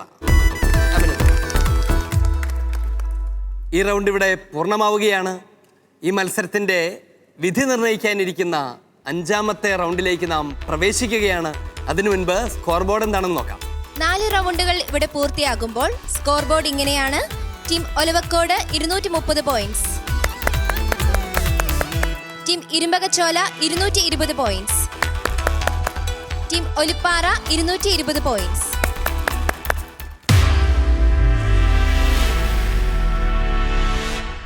വാശിയേറിയ ഈ മത്സരം, 3 ടീമുകളും ഒപ്പത്തിനൊപ്പം നിൽക്കുന്ന ഈ മത്സരം, ഈ റൗണ്ടാണ് വിധി തീരുമാനിക്കാൻ പോകുന്നത്. നമുക്കറിയാവുന്നതുപോലെ ഈ 3 ടീമുകളിൽ നിന്ന് ഒരു ടീം മാത്രമേ അടുത്ത ഘട്ടത്തിലേക്ക് പ്രവേശിക്കുകയുള്ളൂ. എന്തും സംഭവിക്കാവുന്ന നാടകീയ നിമിഷങ്ങൾ എന്നൊക്കെ നമ്മൾ കേട്ടിട്ടുണ്ട്. അതിനാണ് ഇനി നമ്മൾ സാക്ഷ്യം വഹിക്കാൻ പോകുന്നത്. ചോദ്യം ആരംഭിക്കുന്നത് ടീം ഇരുമ്പകച്ചോലയിൽ നിന്നാണ്. ഈ മത്സരത്തിൻ്റെ രീതി നിങ്ങൾക്ക് പരിചയമുള്ളതാണ്. 3 ചോദ്യങ്ങളാണ് നിങ്ങൾക്ക് തുടർച്ചയായി എടുക്കാവുന്നത്. അവ വില കൊടുത്തു വാങ്ങണം. അതുകൊണ്ടാണ് ഈ റൗണ്ടിൻ്റെ പേര് പർച്ചേസ് റൗണ്ട് എന്നിട്ടിരിക്കുന്നത്. 1ാമത്തെ ചോദ്യത്തിന് 30ഉം 2ാമത്തേതിന് 40ഉം 3ാമത്തേതിന് 50ഉം പോയിന്റുകൾ വീതമാണ് നിങ്ങൾ വിലയായി നൽകേണ്ടി വരുന്നത്. ഇരട്ടി പോയിന്റുകൾ നിങ്ങൾക്ക് ഉത്തരം ശരിയെങ്കിൽ ലഭിക്കും. ഈ റൗണ്ടിൽ ഒരു പ്രത്യേകതയുള്ളത്, മുൻപിൽ ഒരു ബൗളിൽ 3 ചോദ്യങ്ങൾ കാണാം. നിങ്ങൾക്ക് ഏതെങ്കിലും ഒരു പ്രതിസന്ധി ഘട്ടത്തിൽ ഞാൻ തരുന്ന ചോദ്യങ്ങളിൽ നിങ്ങൾ തൃപ്തരല്ലെങ്കിൽ ചോദ്യം കേട്ട ശേഷം ഈ ചോദ്യം ഞങ്ങൾക്ക് വേണ്ട എന്ന് പറയാനുള്ള സ്വാതന്ത്ര്യമുണ്ട്. നിങ്ങൾക്ക് ആ ചോദ്യം വേണ്ടെങ്കിൽ ഈ ഇരിക്കുന്ന ബൗളിൽ നിന്ന് നിങ്ങൾക്ക് ഒരു ചോദ്യം എടുക്കാം. ആ ചോദ്യത്തിന് നിങ്ങൾ ഉത്തരം പറയാൻ ബാധ്യസ്ഥരാണ്. തെറ്റിപ്പോയാൽ പ്രത്യേകിച്ച് മറ്റ് വ്യത്യാസങ്ങളൊന്നുമില്ല. സാധാരണ ഒരു ചോദ്യത്തിന് എന്ത് സംഭവിക്കുമോ അതുതന്നെയാണ് നിങ്ങളെ കാത്തിരിക്കുന്നത്. നമുക്ക് ആരംഭിക്കാം. ടീം ഇരുമ്പകച്ചോല, നിങ്ങൾക്ക് നല്ല ആശങ്കയുണ്ടോ?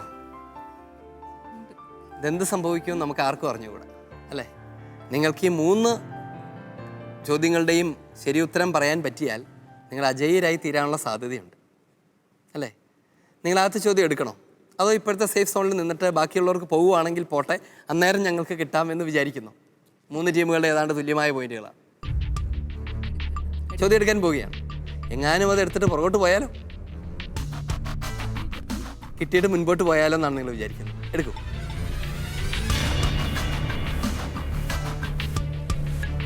നിങ്ങൾക്കുള്ള ചോദ്യം ഇതാണ്.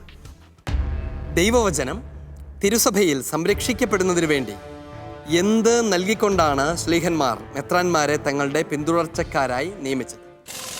ദൈവവചനം സഭയിൽ സംരക്ഷിക്കപ്പെടുന്നതിനു വേണ്ടി എന്ത് നൽകിക്കൊണ്ടാണ് ശ്ലീഹന്മാർ മെത്രാന്മാരെ തങ്ങളുടെ പിന്തുടർച്ചക്കാരായി നിയമിച്ചത്? തങ്ങളുടെ പ്രബോധന അധികാര സ്ഥാനം നൽകി. ഉത്തരം ശരിയാണ്. തങ്ങളുടെ പ്രബോധന അധികാരം, പഠിപ്പിക്കാനുള്ള തങ്ങളുടെ അധികാരം മെത്രാന്മാർക്ക് കൈമാറിക്കൊണ്ടാണ് അപ്പസ്തോലന്മാർ മെത്രാന്മാരെ തങ്ങളുടെ പിൻഗാമികളായി നിയമിച്ചത്. അതുകൊണ്ട് പഠിപ്പിക്കാനുള്ള അധികാരം മെത്രാന്മാരിൽ നിക്ഷിപ്തമാണ്. അവരാണ് പഠിപ്പിക്കേണ്ടത്. അഭിനന്ദനങ്ങൾ ടീം ഇരുമ്പകച്ചോല. നിങ്ങൾക്ക് ലഭിക്കുകയാണ് 60 പോയിന്റുകൾ. തൽക്കാലം അതങ്ങ് രക്ഷപ്പെട്ടു അല്ലേ? അടുത്ത ചോദ്യം എടുക്കണോ? എടുക്കും.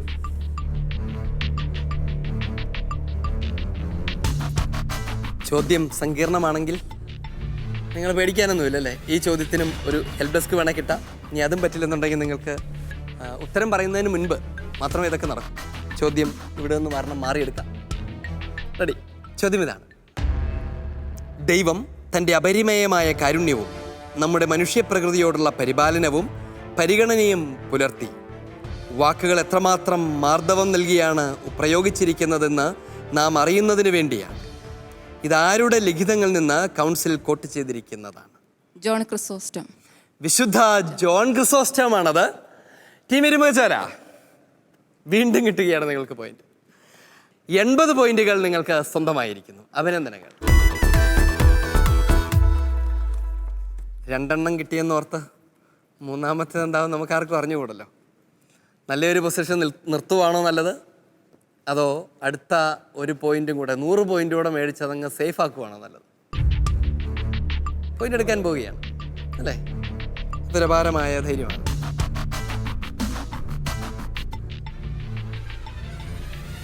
ചോദിച്ചോല ഈ പോയിന്റ് എങ്ങാനും പോയാലോ? ചോദിക്കട്ടെ. ചോദ്യം ഇതാണ്. സ്വയം വെളിപ്പെടുത്തുന്ന ദൈവത്തിന് സമഗ്രമായ വിധേയത്വം അർപ്പിക്കണമെന്ന് നാം പഠിച്ചിട്ടുണ്ട്. 2 കാര്യങ്ങൾ എടുത്തു പറഞ്ഞിരിക്കുകയാണ്. എന്തിൻ്റെയൊക്കെ സമഗ്രമായ വിധേയത്വം എന്നാണ് നിങ്ങൾ പഠിച്ചത്? 2 കാര്യങ്ങളുടെ സമഗ്രമായ വിധേയത്വം ദൈവത്തിന് കൊടുക്കണം. തൻ്റെ മനുഷ്യബുദ്ധിയുടെയും ഇച്ഛാശക്തിയുടെയും സമഗ്രമായ വിധേയത്വം. അങ്ങനെയാണ്. ബുദ്ധിയുടെയും ഇച്ഛാശക്തിയുടെയും സമഗ്രമായ വിധേയത്വം നൽകണമെന്നാണ് ടീം ഇരുമ്പകച്ചോല. നിങ്ങൾക്ക് ലഭിക്കുകയാണ് ഗോൾഡൻ പോയിന്റ്സ്, 100 പോയിന്റുകൾ. ഇത് ഈ 3 കിട്ടും നിങ്ങൾ വിചാരിച്ചോ? നല്ലപോലെ പഠിച്ചായിരുന്നു. സാധാരണ പരീക്ഷയ്ക്ക് പോകുന്ന കുട്ടികളൊക്കെ പറയാറുള്ളത് എന്താണെന്നറിയോ? ഒന്നും പഠിച്ചിട്ടില്ലെന്നാ പറയാറുള്ളൂ. നല്ലപോലെ പഠിച്ചായിരുന്നു. ഏതായാലും നിങ്ങൾക്ക് മുഴുവൻ പോയിന്റ് നേടാൻ കഴിഞ്ഞു. ആ ധൈര്യത്തിലാണ് നിങ്ങളത് എടുത്തത്. അഭിനന്ദനങ്ങൾ. നമുക്ക് പോകാം അടുത്ത ടീമിലേക്ക്. ടീം ഒലിപ്പാറ. നിങ്ങളുടെ ഒപ്പം ഉണ്ടായിരുന്ന ഒരു ടീം വളരെ പെട്ടെന്ന് അങ്ങ് മുകളിലോട്ട് കയറിപ്പോയി അല്ലേ? എന്താണ് നിങ്ങളുടെ പദ്ധതി? ചോദ്യങ്ങൾ എടുക്കാമെന്നോ എടുക്കണ്ടെന്നോ? എടുക്കാനാണ് തീരുമാനിക്കുന്നത്. എടുത്തോളൂ.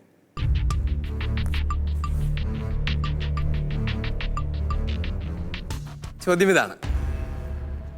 ശ്ലീഹന്മാരും ശ്ലൈഹിക സഹകാരികളും അതേ പരിശുദ്ധാത്മാവിൻ്റെ പ്രേരണയാൽ രക്ഷയുടെ സന്ദേശം രേഖാമൂലം ഫലമേൽപ്പിക്കുകയും ചെയ്തു.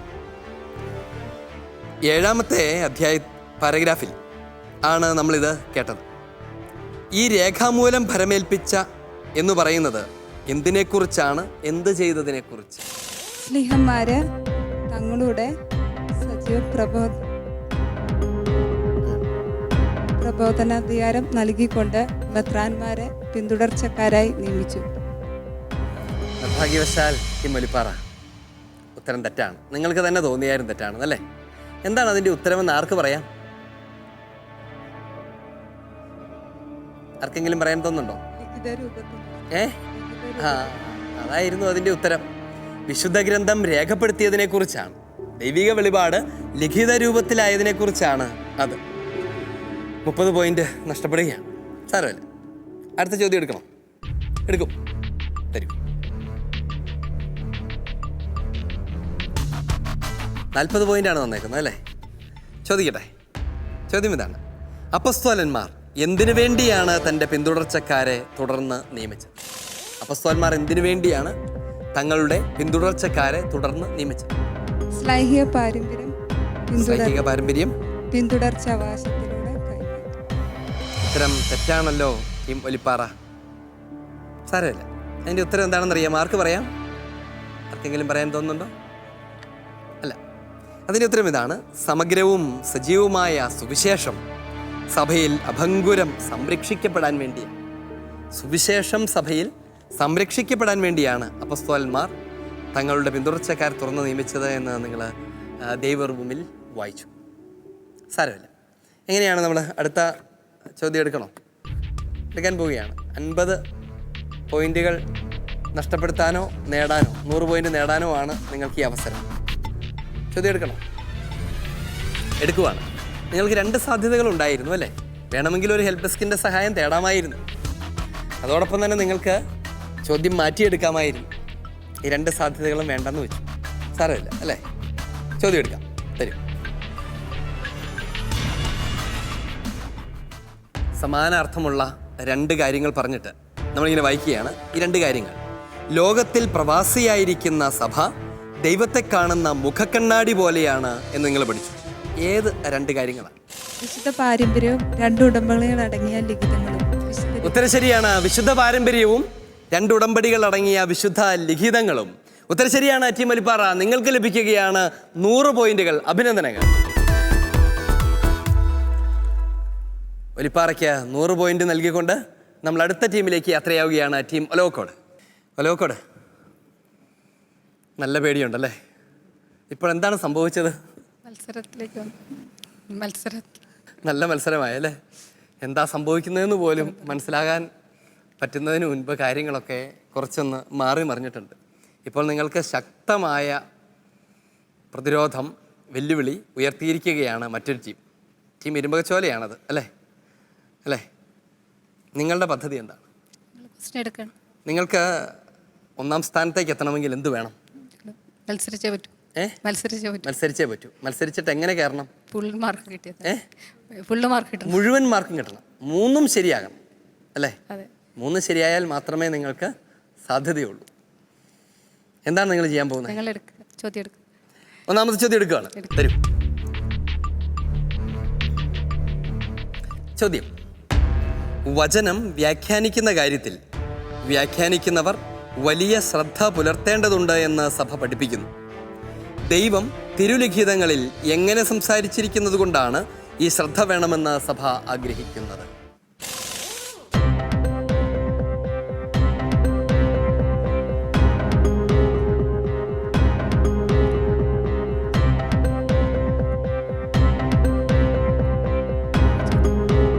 വേറെ ചോദ്യമാണ്. എൻ്റെ ചോദ്യം ഇഷ്ടപ്പെട്ടില്ല. ശരി, മറ്റൊരു ചോദ്യം എടുക്കാനാണ് നിങ്ങളുടെ തീരുമാനം. വരൂ, അതിൽ നിന്ന് ഇഷ്ടമുള്ളൊരു ചോദ്യം എടുത്ത് തുറന്നു നോക്കാതെ എൻ്റെ കൈ കൊണ്ടുതരും.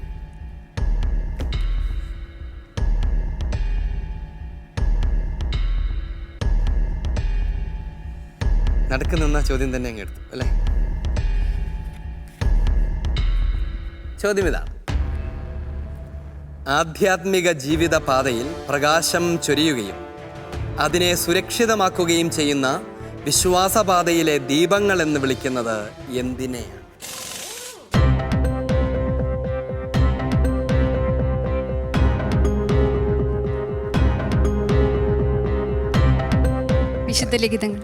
വിശുദ്ധ ലിഖിതങ്ങളെ എന്നതായിരുന്നു നിങ്ങളുടെ ഉത്തരം. നിർഭാഗ്യവശാൽ ഒലവക്കോട് ഉത്തരം തെറ്റാണ്. ആ ഉത്തരം തെറ്റായി. ഉത്തരം എന്താണെന്ന് ആർക്കെങ്കിലും അറിയാമോ? വിശ്വാസ സത്യങ്ങൾ എന്നതാണ്. സാരം എന്താണ് ചെയ്യാൻ പോകുന്നത്? അടുത്ത ചോദ്യം എടുക്കാൻ പോവുകയാണ് അല്ലേ? അടുത്ത ചോദ്യം എടുത്താൽ ഒരു 80 പോയിന്റ് നിങ്ങളെ കാത്തിരിക്കുന്നുണ്ട് അല്ലേ? ചോദിക്കട്ടെ.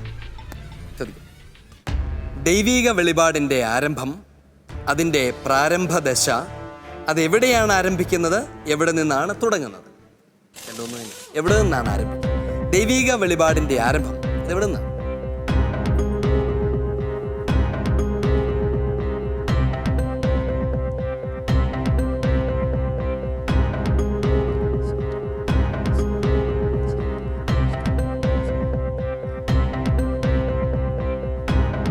ഈശോയുടെ മനുഷ്യാവതാരം.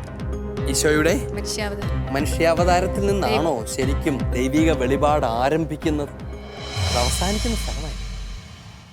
നിർഭാഗ്യവശാൽ ആ ചോദ്യവും നിങ്ങൾക്ക് നഷ്ടപ്പെട്ടു. എവിടെ നിന്നാണ് ആർക്ക് പറയാം? സൃഷ്ടിയിൽ നിന്നാണ് അത് ആരംഭിക്കുന്നത്, അല്ലേ? ദൈവം മനുഷ്യനെ സൃഷ്ടിക്കുമ്പോൾ തന്നെ തന്നെ വെളിപ്പെടുത്തി തുടങ്ങുകയാണ്. അവിടെ നിന്നാണ് ആരംഭിക്കുന്നത്. അത് പൂർത്തിയാകുന്നത് ഈശോയിലാണ് എന്നുള്ളതാണ്. സാരമില്ല, 40 പോയിന്റ് നഷ്ടപ്പെട്ടു എന്ന് മാത്രമേ ഉള്ളൂ. അടുത്ത ചോദ്യത്തിലേക്ക് പോകണോ? നിങ്ങളുടെ ഇപ്പോഴത്തെ ഒരു അവസ്ഥ വെച്ച് അടുത്ത ചോദ്യത്തിലേക്ക് പോകണം? പോകാല്ലേ? ഞാൻ ചോദിക്കട്ടെ. ചോദ്യം ഇതാണ്: അബ്രാഹത്തെ ദൈവം വലിയൊരു ജനതയാക്കാനായി വിളിച്ചു. അബ്രാഹത്തിൻ്റെ വിളി മുതലാണ് രക്ഷാകര ചരിത്രത്തിൻ്റെ ചരിത്രപരത, ഹിസ്റ്റോറിസിറ്റി ആരംഭിക്കുന്നത് എന്ന് പറയും.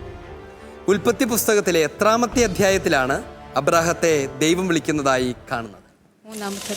3-ാമത്തെ അധ്യായത്തിലാണ് എന്നതായിരുന്നു നിങ്ങളുടെ ഉത്തരം. ഈ ചോദ്യം വളരെ എളുപ്പമുള്ള ഒരു ചോദ്യമായി. ഇത് നിങ്ങൾ തെറ്റിച്ചത്, ഈ ചോദ്യം നിങ്ങൾ നഷ്ടപ്പെടുത്തിയത് ശരിക്കും വളരെ ഖേദകരമായി പോയി. ആർക്ക് പറയാം അതിൻ്റെ ഉത്തരം? 12-ാമത്തെ അധ്യായത്തിലാണ്. നിങ്ങൾക്ക് ഹെൽപ്പ് ഡെസ്കിൻ്റെ സഹായം തേടാൻ പറ്റുന്ന ഒരു ചോദ്യമായിരുന്നില്ല ഇത്. എങ്കിൽ പോലും നിങ്ങളുടെ ടീമംഗങ്ങൾ ഉത്തരം പറഞ്ഞു എന്നതിൽ നിങ്ങൾക്ക് സന്തോഷിക്കാം. പോയിന്റ് കിട്ടിയതിൽ സന്തോഷിക്കാനുള്ള സാധ്യത ഇല്ല എന്ന് മാത്രമേ ഉള്ളൂ. ഈ പോയിന്റും ക്വിസ് മാസ്റ്ററുടേത് ആവുകയാണ്. സങ്കടമുണ്ടോ? കുഴപ്പമില്ല. ഈ റൗണ്ട് ആരംഭിക്കുന്നതിന് മുൻപ് നിങ്ങൾ എത്രാം സ്ഥാനത്തായിരുന്നു? 1-ാം സ്ഥാനത്തായിരുന്നു, അല്ലേ? 1-ാം സ്ഥാനത്ത് നിന്നാണ് വളരെ പെട്ടെന്ന് കാര്യങ്ങളൊക്കെ തകിടം മറിയാൻ ഇടവന്നത്. സാരമില്ല, ജീവിതത്തിൽ ചില കാര്യങ്ങളൊക്കെ അങ്ങനെയാണ്. നമ്മൾ പ്രതീക്ഷിക്കുന്നത് പോലെ എല്ലാം നടക്കണമെന്നില്ല. പക്ഷെ നിങ്ങൾക്കൊരു കാര്യം സന്തോഷത്തോടു കൂടി ഓർക്കാം. അവസാന നിമിഷത്തിലെത്തുമ്പോൾ, അവസാന ഘട്ടത്തിലെത്തുമ്പോഴും നിങ്ങൾ 1-ാം സ്ഥാനത്തായിരുന്നു, അല്ലേ? നമുക്ക് നോക്കാം എന്താണ് ഇപ്പോഴത്തെ പോയിന്റിൻ്റെ സ്ഥിതി. ഏത് ടീമാണ് അടുത്ത ഘട്ടത്തിലേക്ക് പ്രവേശിക്കാനിരിക്കുന്നത്? സ്കോർ ബോർഡിലേക്ക്.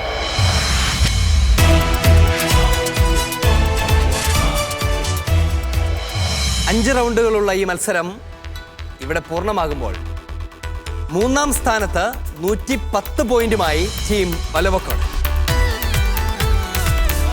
2-ാം സ്ഥാനത്ത് 200 പോയിന്റുമായി ടീം ഒലിപ്പാറ. 1-ാം സ്ഥാനത്ത് 340 പോയിന്റുമായി ടീം ഇരുമ്പകച്ചോല. ടീം ഒലവക്കോടിനെയും ടീം ഒലിപ്പാറയെയും മാറ്റി നിർത്തി അടുത്ത ഘട്ടത്തിലേക്ക് ടീം ഇരുമ്പകച്ചോല പ്രവേശിച്ചിരിക്കുകയാണ്. അഭിനന്ദനങ്ങൾ. ടീം ഇരുമ്പകച്ചോല, ഇങ്ങനെയൊരു വിജയം പ്രതീക്ഷിച്ചിരുന്നോ? അധ്വാനിച്ചായിരുന്നു. വിജയം പ്രതീക്ഷിച്ചു എന്ന് ചോദിച്ചാൽ അധ്വാനിച്ചായിരുന്നു എന്നുള്ള ഉത്തരം നല്ല ഉത്തരമാണ്. നല്ല ഉത്തരമാണ്. ടീം ഒലിപ്പാറ, നിങ്ങൾക്ക് എന്ത് തോന്നുന്നു? കുഴപ്പമൊന്നുമില്ല, ഇവിടെ പങ്കെടുക്കാൻ സാധിച്ചല്ലോ. പങ്കെടുക്കാൻ സാധിച്ചു. മാത്രമല്ല ഈ ഘട്ടം വരെ എത്താൻ സാധിച്ചു. നിങ്ങളുടെ പോയിന്റുകൾ അത്ര കുറവുമല്ല. അല്ല. ടീം ഒലവക്കോട് എന്ത് പറയാനുണ്ട്? ലാസ്റ്റത്തെ റൗണ്ട് കുറച്ച് ഇൻഡയറക്റ്റ് ആയിട്ട് തോന്നി. ക്വസ്റ്റ്യൻസ് ഫസ്റ്റത്തെ 2 ലാസ്റ്റ് 3-ാമത്തെ ക്വസ്റ്റ്യൻ ഞങ്ങളുടെ തെറ്റന്നെയായിരുന്നു. ഫസ്റ്റത്തെ 2 ഇൻഡയറക്റ്റ് ക്വസ്റ്റ്യൻ ആയിട്ട് ഫീൽ ചെയ്തു. ദൈവബോധമൊക്കെ നന്നായി പഠിച്ചായിരുന്നോ? പഠിച്ചായിരുന്നു. അത്ര നന്നായി പഠിച്ചില്ലെന്ന് എനിക്ക് തോന്നുന്നു, അല്ലേ? ശകലം അല്പം കുറഞ്ഞുപോയി. അവിടെയാണ് നിങ്ങൾക്ക് പറ്റിപ്പോയെന്നാണ് എനിക്ക് തോന്നുന്നത്. കുഴപ്പമില്ല. നിങ്ങളെ ടീം ഒലിപ്പാറയെയും ടീം ഒലവക്കോടിനെയും ഞങ്ങൾ സ്നേഹത്തോടെ യാത്രയാക്കുകയാണ്. നിങ്ങളെ വെറുതെ പറഞ്ഞു വിടുകയല്ല, നിങ്ങൾക്ക് ചെറിയൊരു സമ്മാനവും തന്നാണ് നിങ്ങളെ യാത്രയാക്കുന്നത്. നിങ്ങൾക്ക് ഈ ഉപഹാരങ്ങൾ സമർപ്പിക്കാനായി പാലക്കാട് രൂപതയുടെ മാതൃവേദിയുടെ ഡയറക്ടർ പ്രിയ ബഹുമാനപ്പെട്ട ബിജു കല്ലിങ്കലച്ചൻ ഇവിടെയുണ്ട്. അച്ഛനോടൊപ്പം അച്ഛനെ സഹായിക്കുന്ന ആനിമേറ്റർ സിസ്റ്റർ ലിൻഡയുമുണ്ട്. ഇവർ രണ്ടുപേരുമാണ് നിങ്ങൾക്ക് സർട്ടിഫിക്കറ്റുകളും ഉപഹാരങ്ങളും സമ്മാനിക്കുന്നത്. സ്നേഹപൂർവ്വം അവരെ വേദിയിലേക്ക് ക്ഷണിക്കുകയാണ്. അമ്മ കിളി കൂട്ടിൽ വർണ്ണക്കിളികൾ പാടി അന്തിക്കതിർ പൊന്നണിഞ്ഞ ശാലോമിൽ കൂടി. അമ്മ കിളി കൂട്ടിൽ വർണ്ണക്കിളികൾ പാടി അന്തിക്കതിർ പൊന്നണിഞ്ഞ ശാലോമിൽ കൂടി. വാനം വാടികൾ വേനൽ പ്രാവുകൾ നാടിന്റെ അഭിമാനമായവർ സുവിശേഷ വയലാകെ കൊയ്തവർ വിജയത്തിനായുള്ള കണ്ണുനീർ അഭിഷേകമാവുന്ന വേളകൾ മാതൃഹൃദയത്തിൽ നിന്നും. ടീം ഇരുമ്പകച്ചോലയെ അടുത്ത ഘട്ടത്തിലേക്ക് പ്രവേശിപ്പിച്ചുകൊണ്ട് ഈ എപ്പിസോഡ് ഇവിടെ പൂർണ്ണമാവുകയാണ്. വീണ്ടും നാം കണ്ടുമുട്ടും പുതിയ ചോദ്യങ്ങളും പുതിയ ടീമുകളുമായി. അതുവരെ മിശിഹായുടെ സ്നേഹം അനുഭവിക്കുക, പരിശുദ്ധ സഭയുടെ കൂട്ടായ്മയിലായിരിക്കുക. ദൈവം നമ്മെ അനുഗ്രഹിക്കട്ടെ. ഈശോ മിശിഹായ്ക്ക് സ്തുതിയായിരിക്കട്ടെ. ആമേൻ.